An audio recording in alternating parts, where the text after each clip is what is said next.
কোন এক মজলিসে সকল সাহাবীদেরকে উদ্দেশ্য করে বললেন, এখন একজন আনসারী সাহাবী আসবে, সেই সাহাবীটা হলো জান্নাতি। বিশ্বনবী বলল, যদি কেউ জান্নাতি সাহাবী দেখতে চাও তাহলে লক্ষ্য করো, এখন একজন সাহাবী সেই জায়গার মধ্যে বসবে, সেই সাহাবী হলো জান্নাতি। সকল সাহাবীরা অবাক দৃষ্টিতে চাইয়া দেখলো, এই সাহাবী জান্নাতি কেমনে হয়? কি এমন তার আমল যে বিশ্বনবী এত সাহাবার মাঝখানে ঘোষণা দিয়ে দিলেন তিনি সাহাবী জান্নাতি। আবার কিছুদিন পর ভরপুর মজলিসে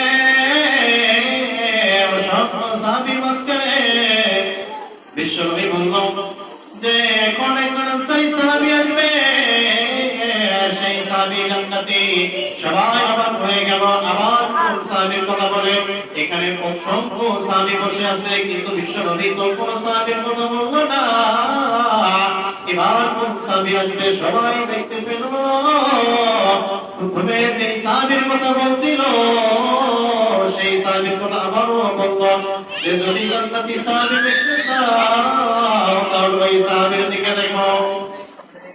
একবার নয়, দুইবার নয়, বিশ্বনবী তিনবার বলেছেন ওই সাহাবী জান্নাতি। এবার এক সাহাবী ছিল, আব্দুল্লাহ নামের এক সাহাবী ছিল, বেশি অবাক হয়েছে, আশ্চর্য হয়েছে।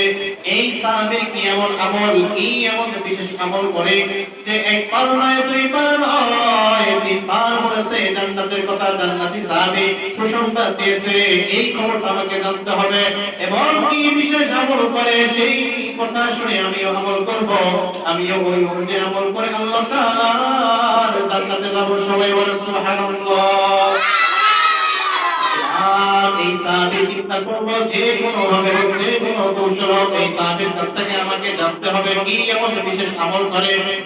এবার এই সাহাবী ওই জান্নাতি সাহাবীর বাসায় চলে গেছে। ইয়া জিজ্ঞেস করলো, ভাই আমার বাবার সাথে বাড়িতে কাঁদিয়ে ঝগড়া লেগেছে, আমাকে বাসায় থাকতে মন চাচ্ছে না, আমি আপনার বাসায় 3 দিন মেহমান হয়ে থাকবো। সাহাবী বলল, আহলান সাহলান থাকেন, এটা তো আমার সৌভাগ্য, আপনি আমার বাসায় মেহমান হয়ে থাকবেন। ওই যে সামনে একটা রুম দেখা যায়, ওই রুমটা ফাঁকা, ওই রুমের মধ্যে আপনি থাকেন, যতদিন মনে চায় আপনি থেকে যান, কোনো সমস্যা নেই। এবার এই সাহাবী তার বাসায় 3 দিন থেকে গেল, কিন্তু কোনো তার বিশেষ আমল দেখতে পেল না, কোনো বিশেষ আমল দেখতে পেল না। সাধারণত আমরা যারা নামাজ পড়ি, ইবাদত বন্দেগী করি, কোরআন তেলাওয়াত করে জিকির আজকার করি, একই এই সাহাবী করে, তার কোনো আমল কোনো দেখতে পেল না। এবার ওই সাহাবী জিজ্ঞেস করলো, ভাই আপনাকে একবার নয়, দুইবার নয়, তিনবার বিশ্বনবী জান্নাতের সুসংবাদ দিয়েছেন, কিন্তু কেমন কি আমল করে যে এই আমলের কারণে আল্লাহ তাআলা আপনাকে জান্নাত দিয়ে দিবে?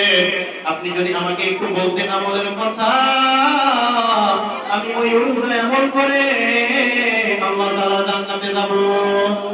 এবার ওই সাহাবী বলল, ও ভাই আমার বিশেষ কোনো আমল নাই, 5 ওয়াক্ত নামাজ পড়ি, হালাল খাবার খাই, কোরআনুল কারীম তেলাওয়াত করে জিকির আজকার করি, আপনারাও তা করেন, আমিও তাই করি, কিন্তু আমার রেগুলার একটা অভ্যাস আছে।